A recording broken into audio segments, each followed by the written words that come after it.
Hey everyone, welcome. In this video, we're going to be talking about Dominions 6. That's right. After 5+ years, we are finally getting a new Dominions game. And I'm pretty stoked. I think everybody in the community is really stoked. So it's going to be fun to talk about.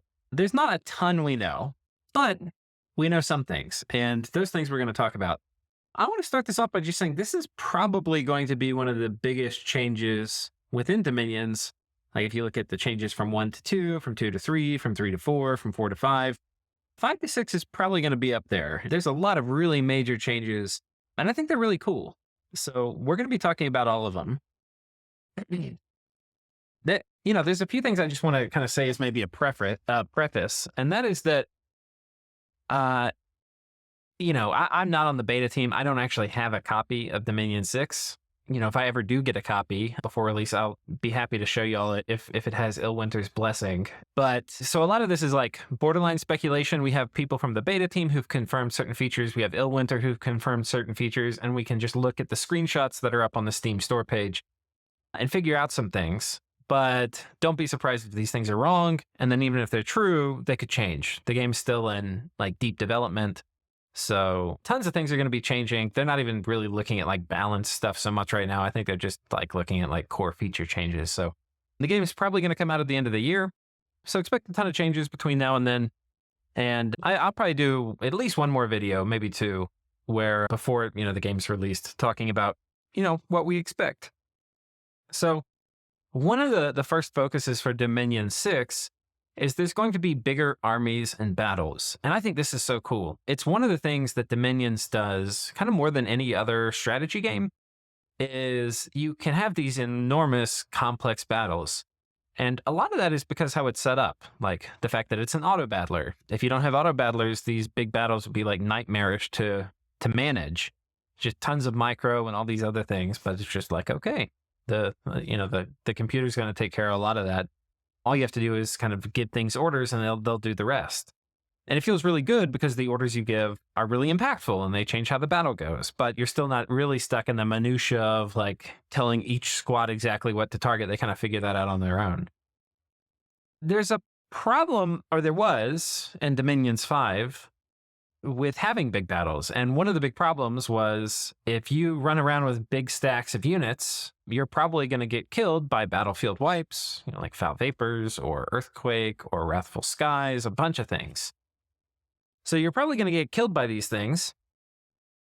And the fact that you brought 1,000 troops instead of 200 won't matter for much. So one of the things that you need to do in order to have a game where you have bigger battles is you need mages, like the spells that mages get that are going to literally kill the entire battlefield, to be deeper in magic, right? So there's going to be a longer period of the game where you don't have to worry about your entire army getting killed. Now, in the deep late game, there can be things that are going to still wipe your whole army, and I think that's okay, but they're going to be deeper in magic paths, so they're going to be harder to cast, and they're probably going to cost a little bit more gems. So that's really good. The other thing too is, and we'll talk about this in more detail later, but the gold that you get on the map and the resources you get on the map is increased. The numbers we've been told is around like 30%. So there's going to be a lot more resources available. If you have foreign recruit stuff, apparently you're going to be able to get a lot more of those.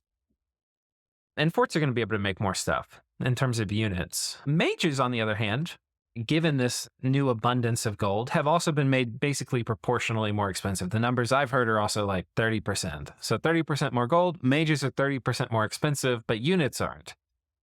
The other thing, and we'll talk about this in a moment, is like the battlefields are bigger. So basically you're getting into this thing where, and there's going to be, as we go into it, there's going to be more and more changes, which you'll see will lead towards having big armies being a good thing again, which I think is really cool, because the only time you really saw that a lot, I mean, you still see big armies in advanced player games, but in like new player games, you see these huge stacks running into each other.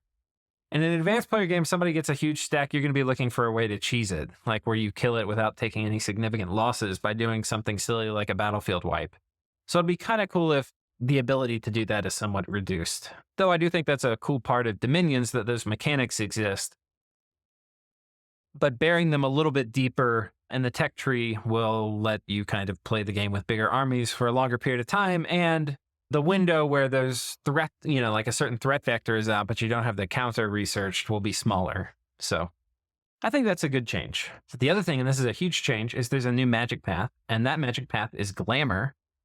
And basically, it's kind of like an illusory or, like an illusionist type of magic. So it's going to be all sorts of deception, and like the damage that you do with Glamour apparently might not be like really permanent. Like it's only real so long as the Glamour mage is there. So if you kill the Glamour mage, like the damage gets healed, or there's some really strange mechanics like that. But it looks like it's going to be new spells that are in the Glamour path, but it's also going to be stealing spells from like Astral and Air. So things like Luck, we've heard to be as part of Glamour.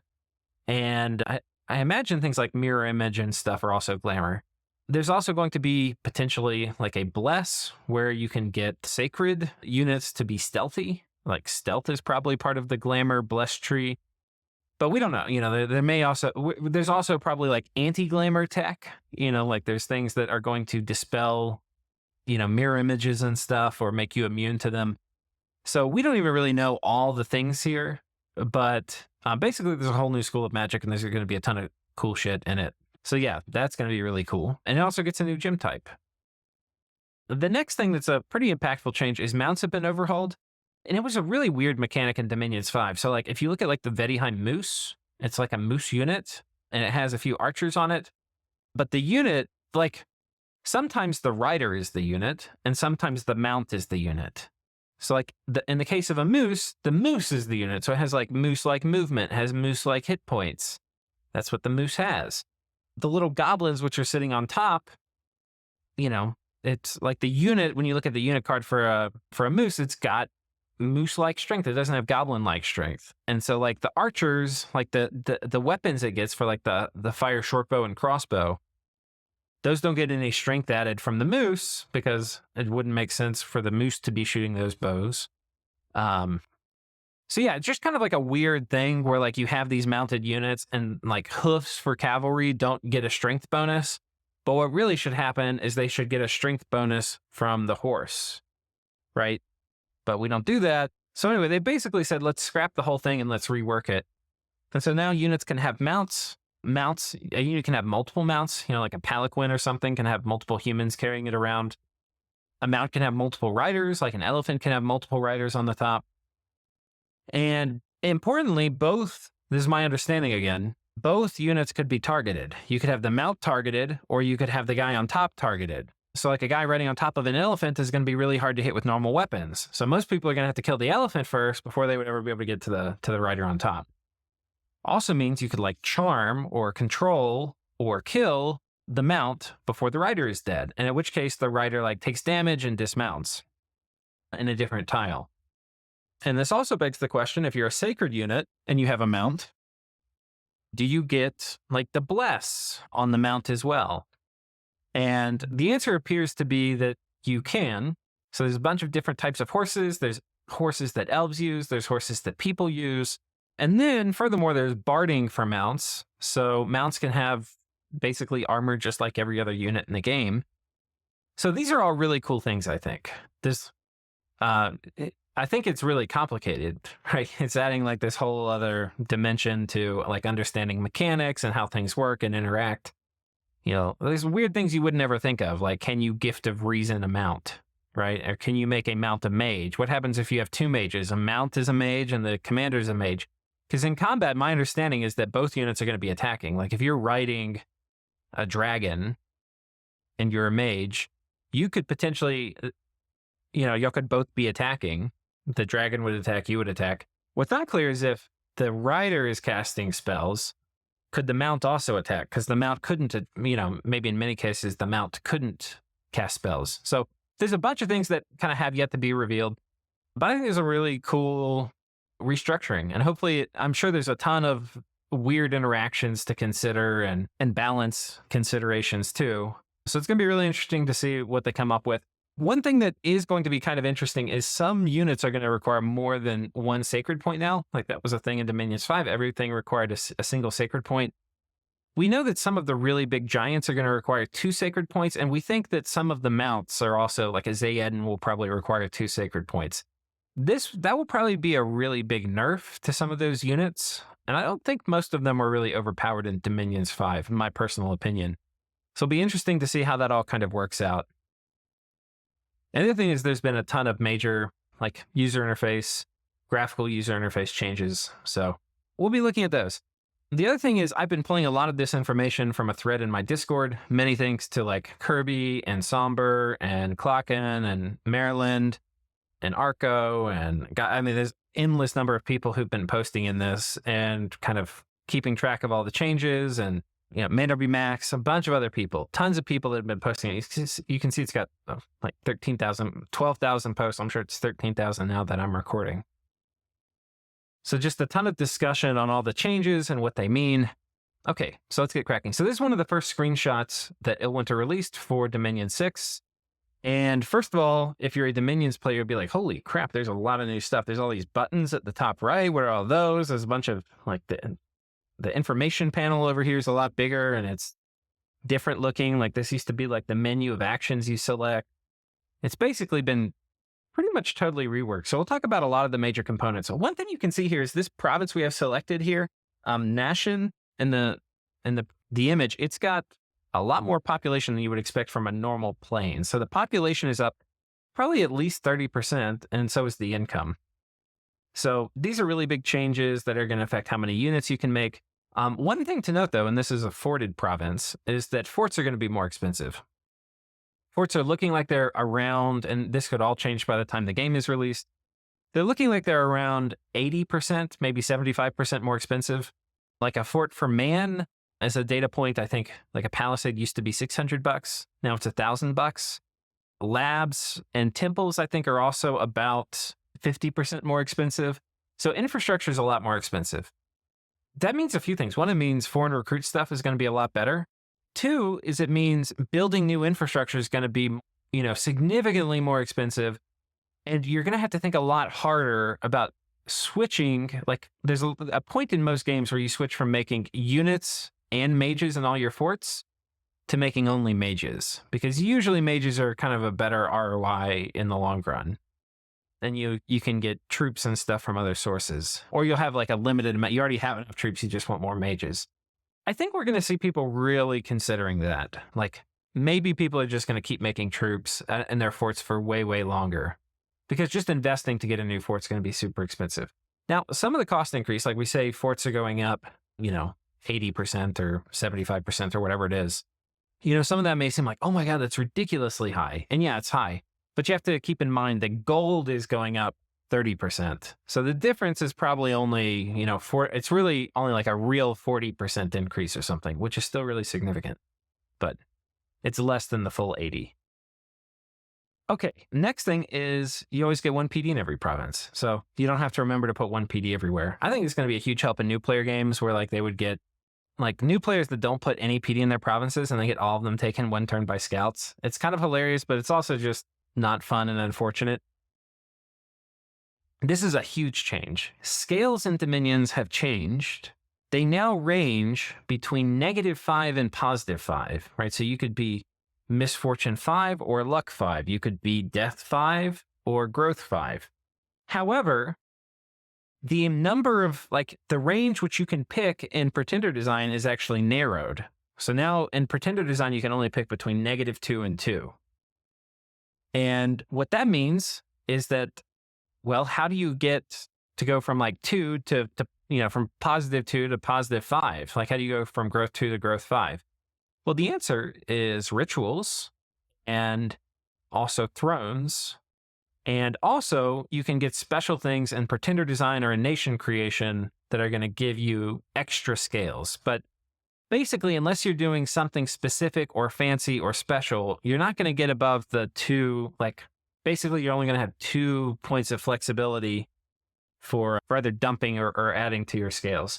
So this is a really big deal. And the other thing, and I'll have notes on this later probably, but once you get up to like the really high scales, like, Order 5, Growth 5, Death 5, Heat 5, Cold 5, you start having other effects on the province. Like you can have population kill, we think, with really high heat. You can have like an order 5, I believe, you get a research malice because people are so orderly, they're not creative. And growth 5, you can like turn like plains into forests. So there's like a bunch of things. And we also believe that growth, like the population growth mechanics have been significantly reworked.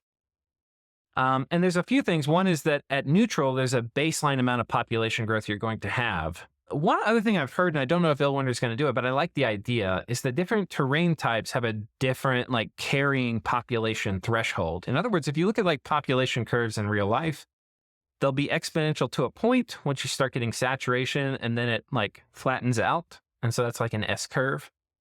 And S curves are like a really common thing when you look at like a bunch of systems in real life. But yeah, it's looking like they're going to do some kind of S curve system that has to do with different parameters of each province. So, if you've got growth and it's a plains, it will S curve and then plateau up to a certain point. That's what I'm hoping, but it's also like we've heard some kind of inklings of things that might be like that. It may not be like that though. So, but we do know there's been changes to the population growth mechanics. I don't think we've gotten anything extremely clear on what all those changes are going to be. And we also don't know what's going to happen at like growth 5 and death 5. Those could be pretty interesting too. But also like some nations, I believe Asphodel gets like +2 shifted to growth, right? So they can potentially get up to growth 5 or growth 4 naturally, maybe growth 5 with a pretender. So pretty cool. All right. Army summary. So now every province has a little army summary. This is leadership, supply usage, siege strength, and patrol strength. And you don't have to like open up a menu to see it. The number of times I'm sitting around opening up menus just to see these things, it's so common. So I'm really stoked to have these like where I don't have to open up any menus to see them. Next up is the arrows have changed. So I like this a lot. Here's a big army moving into a province, and here's a small army moving into a province. And the big army has a big arrow. The small army has a small arrow. So really easy to see. And there's also a gradient in the arrow. So it's easier to see kind of the direction, even if like the head somehow is obscured. You can see it's like going from this way to this way. I just think that's really cool. The next thing is you will be able to see rituals getting cast. So, okay, I can see this. This is what I assume, right, is that there's a ritual being cast from this province targeting this one. It's a little beam that widens as it goes. So that's super interesting. The other thing is some rituals you can actually see, like there'll be a battle report. If your army gets hit by flames from the sky or something, you'll actually be able to see units getting wiped out. Pretty similar to how it is in some other strategy games where like, Advance Wars or something, you get hit, you see the units be like, as they die or something like that. So it'll be some mechanics sort of like that is what I understand. But I'm really excited that the rituals are now visible. In a really big game, especially in the deep late game, it can be really complicated to track like who's casting what from where, because you just can't see it. You just have to look and remember and scan through units. The other thing is we have a strange icon here. There's a cave icon. What does this cave icon mean? What we think is it's a cave entrance, and what we think it's an entrance to is these layers. And so we have like the normal layer in the game. We think there's a cave layer in the game, and we think certain nations like Agartha and Zabalbal may start there. So some of you are going to freak out, like, holy crap, this is going to be a problem. It's going to cause all sorts of balance issues. My understanding is that currently you can still load up the game with Dominion's 5 maps, which have caves as normal provinces like they were. But you can also have it where the caves are actually, logically, buried beneath the ground. How much population's there, how big the cave systems are, how they all work, I don't know, but we'll find out. But you can see there's a third plane over here. We're not really sure what this one is.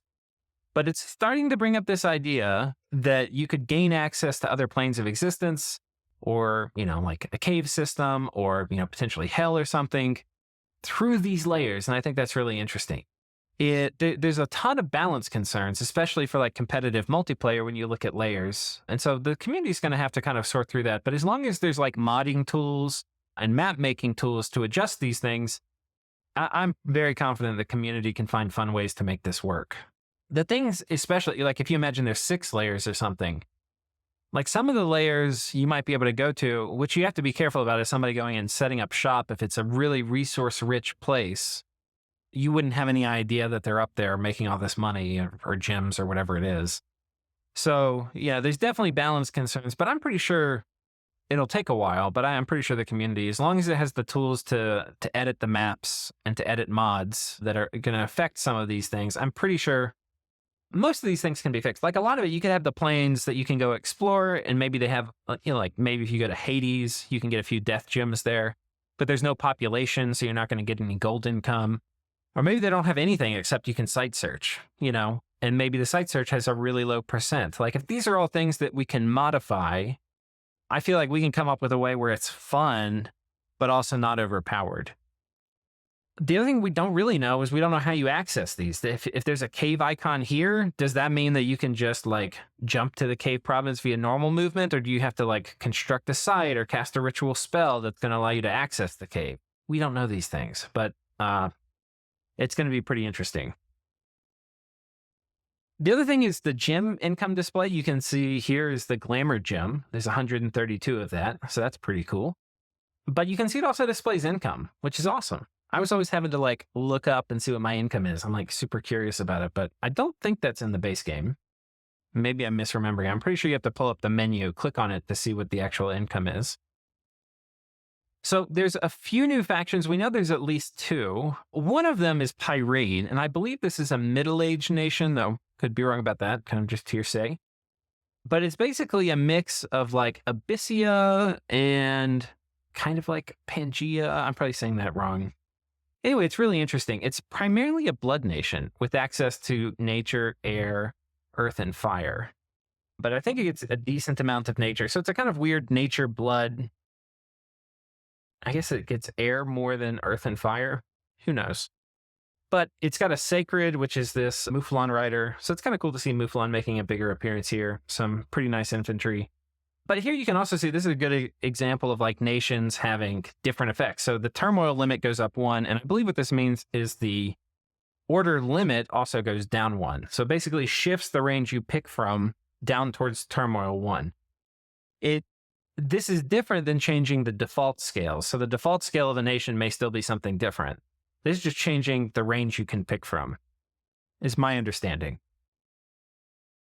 And so, yeah, this nation looks to have like human-sized cavemen. That's kind of what that looks like. And then like medium-heavy infantry, and then cav and sacred cav. And then you can see like a big black goat dude here who just looks a lot like a kind of pan-apostate, but might be a little different. There's not too much I know about this. It looks cool. The feedback I've heard from the beta testers is that it's a strong nation as well. So anyway, looks very cool. This is the Mouflon Sacred unit, the Emerald Knight. And they included a screenshot of this in the Dominion 6 release. And there's a bunch of information from it. So first of all, you can see there's 2 units here. There's an Emerald Knight, and then there's the Mouflon. So they're separate units. They have separate stats. They can both be targeted. There's a few things that have kind of been reworked. One is the size system has been totally reworked. So instead of going from 1 to 6, it now goes from 1 to 10, which is a pretty big difference. A lot of the things end up mathing out the same. Like humans are still 3 per square because their humans are size 3. Right, cav are still 2 per square, just the same as they were in Dominions 5. The way a mounted unit works is the human, you can see the Emerald Knight is selected, it's size 3. The mount, the horses, if you don't know, are really freaking big in real life, are size 5, so they're a much bigger unit. The size of a unit is the max size of both units, the rider and the mount. So in this case, it's a size 5 unit. But the human is contributing as a size 3 component, even though it doesn't really add anything to the total size, and the mount is size 5. I'm not sure how this is going to work. Some of the trampling mechanics are going to have to get reworked after this for sure. And yeah, it's pretty interesting. We know like dragons are going to be size 10. I like the better granularity. I think some of the units that are going to be affected most are the size 1 units from Dominions 5. Like goblins are now size 2 instead of size 1. So size 1, you can fit 6 per square. Size 2, you can fit 5 per square. So that's probably an appropriate nerf for goblins because they're kind of overpowered. But yeah, so otherwise things mostly seem to kind of line up the same. The thing that I'm kind of interested about for the size rescaling is there's some things that didn't quite make sense to me, and I hope some of this gets addressed. Like elephants being the same size as dragons never really made sense. Like elephants are really big, but in fantasy, like dragons are supposed to be like way bigger. And I always felt like Titans were supposed to be way bigger. Like if you ever look at cover art for people doing like the Minions thumbnails, the, Titans and stuff are huge. They're like 60 feet tall or something, right? And I have no idea how big Illwinter thinks they're supposed to be. But I think with 10 sizes, there's a lot more opportunity for stuff to be like, to have truly enormous units, to have some unit that's like way, way bigger. To have an elephant the size of a god, it just doesn't make sense to me. But we'll see what ends up happening. But anyway, the size system change, pretty significant. The way mounts get encumbrance, or mounted units get encumbrance is different now. Like it used to be you didn't get encumbrance from your gear. You just had like a base encumbrance if you were a mounted unit. Now you get encumbrance from your gear, but you have 0 base. And I think that makes more sense because you still are carrying around all your armor, but you're not having to like walk around, right? So that makes a lot of sense to me. I don't know why. Maybe they're both arbitrary ways of doing it, but I think in practice what this is going to mean is I think a good number of heavy cav are going to have more encumbrance. Also, you can see the mount attack is invisible on this card because the mount is a separate unit. So like you would normally have the horn attack from a Mouflon, but that's instead going to be over here when you click on the Mouflon. Now we get another screenshot they released. This is the Pretender selection screen. So there's a few things here. First, you can see there's some new Pretenders. There's this crystal, which is like a glamour crystal, which looks super cool. You can see it's Earth and Glamour. This is the Glamour path. And we'll talk about it here too in a second what all the little things mean. But like this looks like a little geyser or something. And this is new. I believe this fire spirit sort of thing is new. I can't remember if this is from the base game. Some of the other sprites have been redone as well. I'm not sure I can pick them all out. We have a black dragon here too, which is pretty cool. I believe that's also new. So anyway, there's quite a few new things. There's a lot of really interesting things too. Like you can actually see the paths on the Pretenders. Whereas if you were looking like, okay, which Titan has like earth and fire, you would have to like click on each of them to figure it out. Now you can just scan through and be like, okay, this one has earth and fire and this one has earth and fire. So like these are the two you would look at. So that's a super nice change. The other thing is it also is going to show the Pretender effects on scales. And this is the scale cap. And I'll explain a little bit of my understanding of how this works. So this Pretender right here, you can see it has a hammer. So that means it's going to get a productivity shift. Does that mean when you pick this Pretender, you get +1 productivity? It does not. You still are going to start wherever you start. However, the range in which you can pick will be shifted up 1. So instead of being able to pick between -2 and 2, you pick from -2 and 3. So if you get this Pretender, it opens up the option of getting productivity 3. So that's pretty cool. And you might be like, okay, well, like, why would I ever want a Pretender that has a malice? Like, why would I ever want a Pretender that gives you like a negative scale, like turmoil? Well, there's some reasons. Like some units have chaos power, so you want more turmoil. The other thing is it's going to increase your ability to dump scales, right? So let's see if we have any here with like 2 negative scales. It's like a death scale. So like these are 2 dump scales. So this air dragon has 2 dump scales. So if you pick the air dragon, you can dump scales more than you otherwise would. So these Pretenders that actually have bad scales associated with them are actually going to help you do like a stronger bless or to put more points in your Pretender for other things, which I think is really cool. I really love this change. I love the UI change, so it's easier to pick things. I love the fact that scales are tied to Pretenders. It gives you way more reasons to, like, there's this huge assortment of Pretenders in the game, and it's really hard to come up with a reason to use each of them. And now you have like a really good reason to think about which Pretender you use.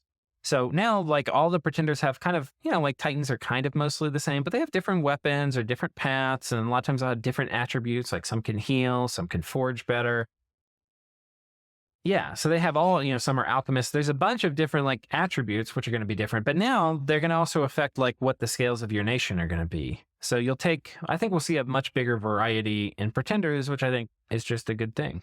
The other thing that's going to be different with Pretenders, I don't think I have a note for here, but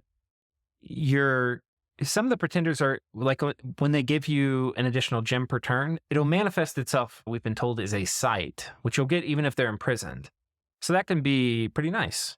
That's going to also make it more important. Like if you get an imprisoned Pretender before, you don't really care what the gem is because by the time you get it, it's going to be insignificant. But if you get it on turn 0, it's actually a really big deal.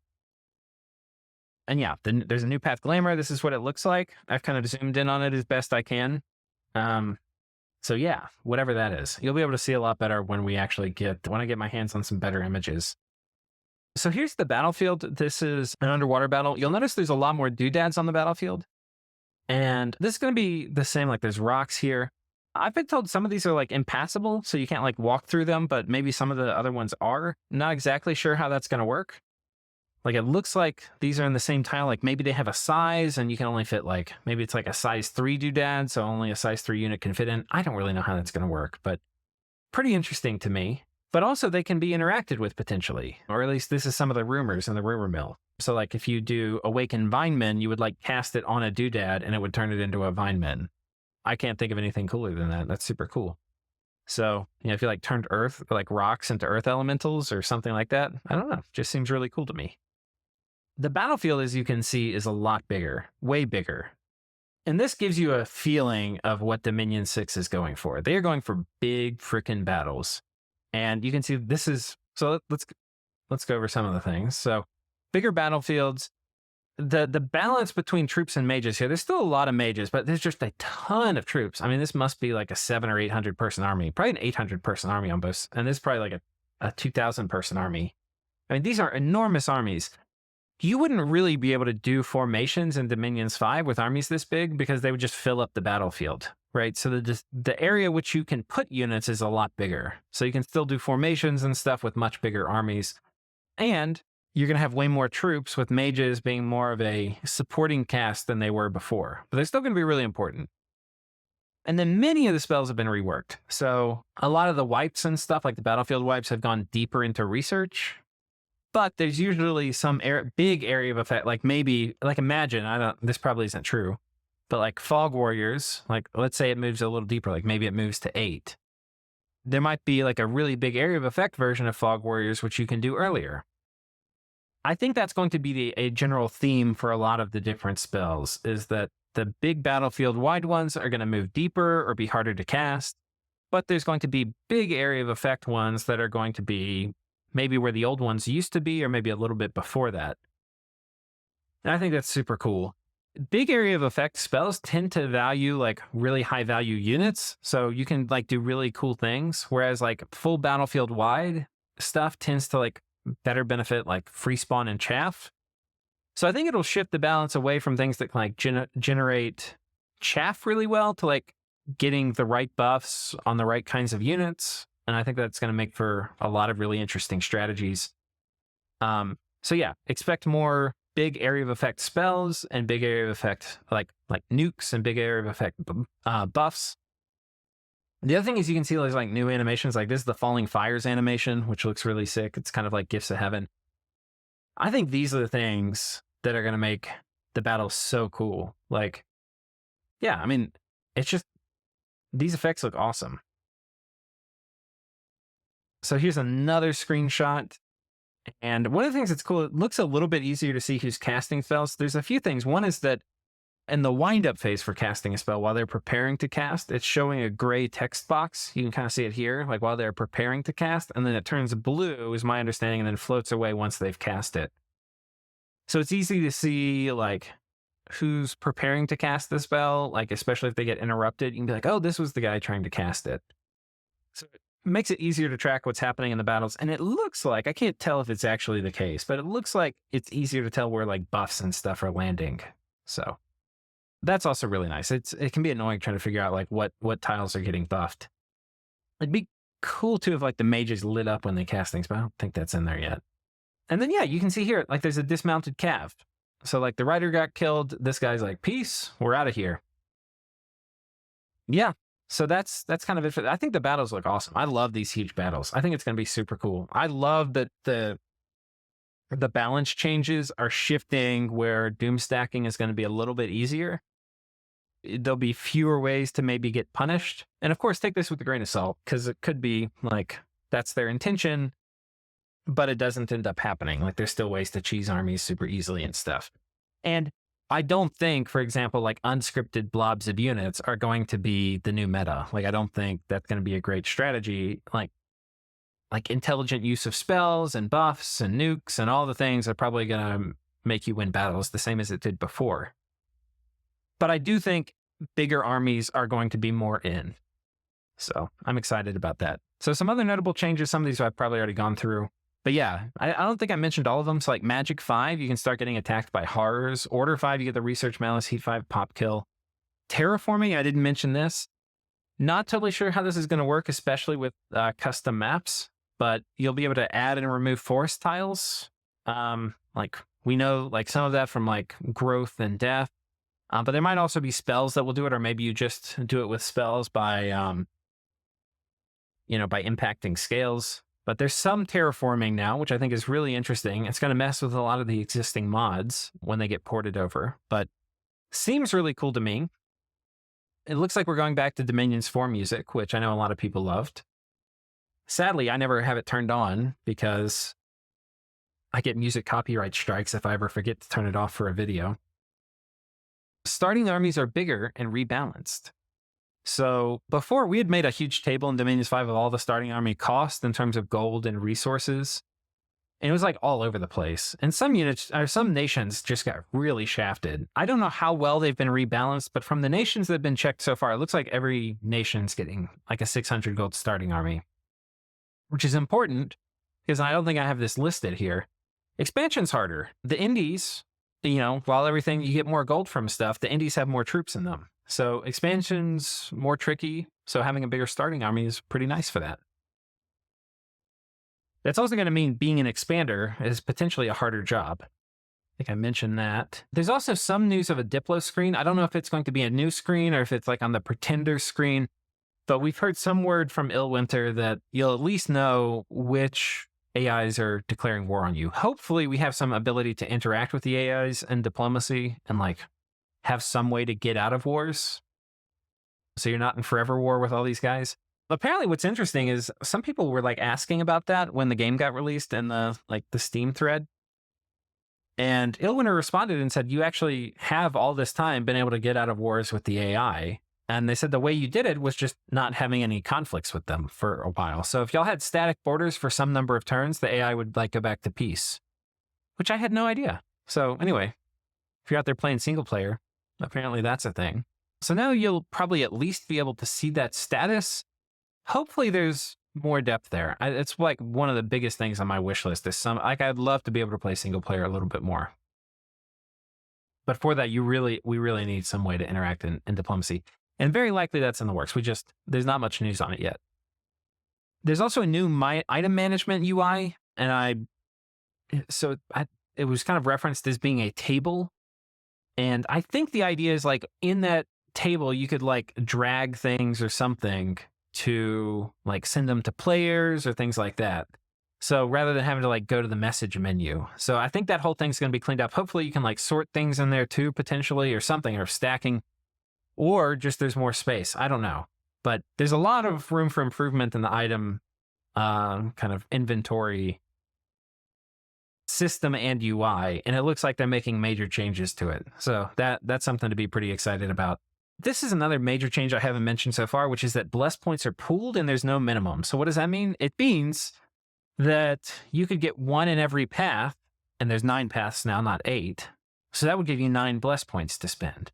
However, there are still requirements for what you need in order to like get an ability, like a bless ability. So Regen might still require Nature 9 and Nature 7 or whatever. And Barkskin may require Nature 6. So you could get Nature 7, but then amongst all the other paths, you could get, like 6 points spread out as like single ones. And you would be able to use those ones to get Barkskin and Regen, if that makes sense. So there's still requirements that you have to meet to get any individual one. But you can, once the requirement has been unlocked, you can like pool your bless points to get it. That's my understanding. Could be wrong, since I haven't actually played with it. Poison seems to reduce stats, and if you're worried about foul vapors becoming more overpowered, I believe it was made 1 later in research, so I believe it's enchantment 6 now, and 1 more gem, and maybe 1 more path to cast. So it's a lot harder to get off, which is, I think, a really nice thing also for big big armies and scales nations. But when you do get poisoned, you have reduced stats. So there's a barding slot for mounts. So mounts can basically have armor. I believe this includes commanders, and there's probably going to be some items for it. This is another big one for water-land balance, is the poor amphibian penalty went from -3/-3 to -1/-2. And I believe it's attack and defense. So I believe you're at -2 defense, but only -1 attack. This is a big deal because it used to be, okay, you can take your troops underwater with like a water-breathing item, but their stats are so garbage. They're going to get just chewed up by everything.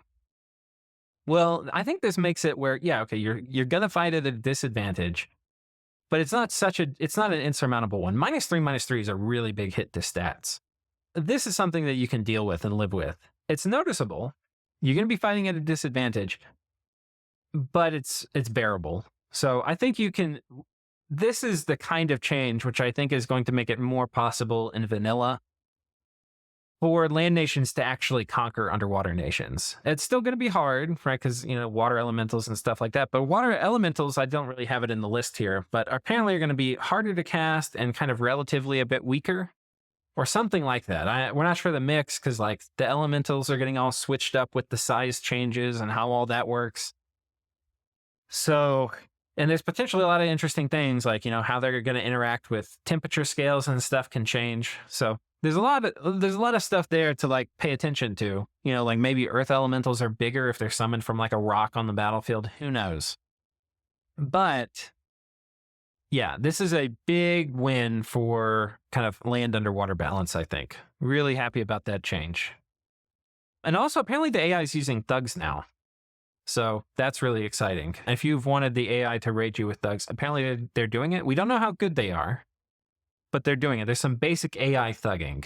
So I'm really excited about this. I think this is one of the things too that's going to make single player a lot more fun. When you're just not getting hit in every province by like waves of stuff, have like, specific threats coming in, like maybe a Scrotty thug or two coming in and hitting some of your provinces. Apparently there's filters on the F1 screen, which is like the army management screen or the empire management screen. So you can like search for stuff. We're not sure exactly what all those filters are going to be, but I'm told at least you're going to be able to sort for like, let's filter for all the people forging gear, stuff like that. Let's filter for all the people researching or moving. I don't know.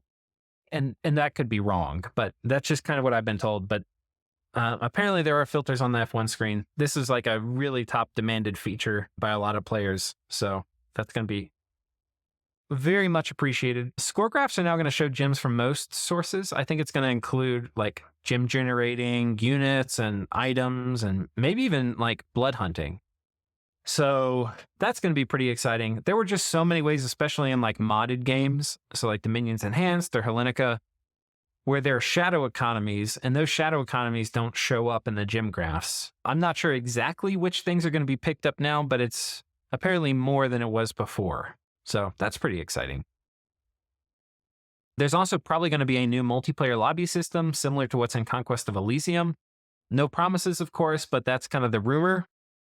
I still think that we will use like the Clockwork bot for serious like long-term multiplayer games. I think the lobby system is going to be great for introducing people to multiplayer and for like blitzes and stuff like that. But I suspect that long-term games are going to be via Discord and bots, but I could be wrong. And if it's a totally better system for long-term games, like for long-form games, I'll be one of the first ones to switch over. But I'm kind of suspicious it won't. But even if it doesn't, it's still a big win for people like who just got the game to pick it up and play a casual multiplayer blitz without having to like figure out how Discord works and join groups and talk to people. So I think this is a great change. Glamor's kind of interesting too. Like a lot of the effects can be negated either by the glamour mage disappearing, or apparently there's going to be like counter glamour abilities, which will be really cool. So going to be really interesting. And apparently Magic Duel, for all the people who've been crying about Magic Duel for years, I do not count myself among those people. I think it was a kind of interesting mechanic. I don't really mind it. Apparently there's a partial counter where it can just do brain damage with a glamour spell or something instead of total death, which I think is a good compromise. You can maybe scrap the items off somebody. So that seems kind of cool. And what are my closing thoughts? I love the overall direction of this. I feel like it's going to be, I think it's going to be, it's one of the biggest changes for like the series iterations, going from like 4 to 5, going from 5 to 6. I think it's a huge change. I love the direction of it. I love the idea of having bigger army battles.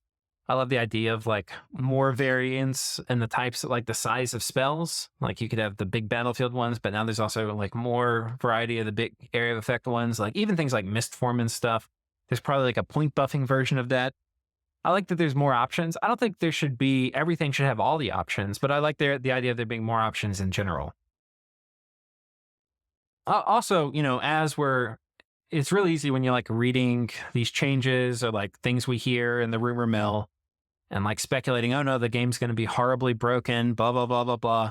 Like it's fun doing all that. And I encourage you to, but like try not to like share too much of that feedback with the devs or the beta testers.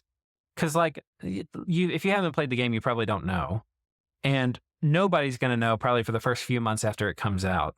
Cause like the community is going to be figuring out what's good, what isn't, how things actually work. And the odds are it's not going to be what you're thinking. So yeah, I'm really interested. And of course, I'm doing all sorts of speculating on my own about what's going to be strong, what won't. But I also do it with kind of the hubris of knowing that I'm probably going to be wrong, and what ends up happening and what we all experience in the first few months when it's released is going to be way different.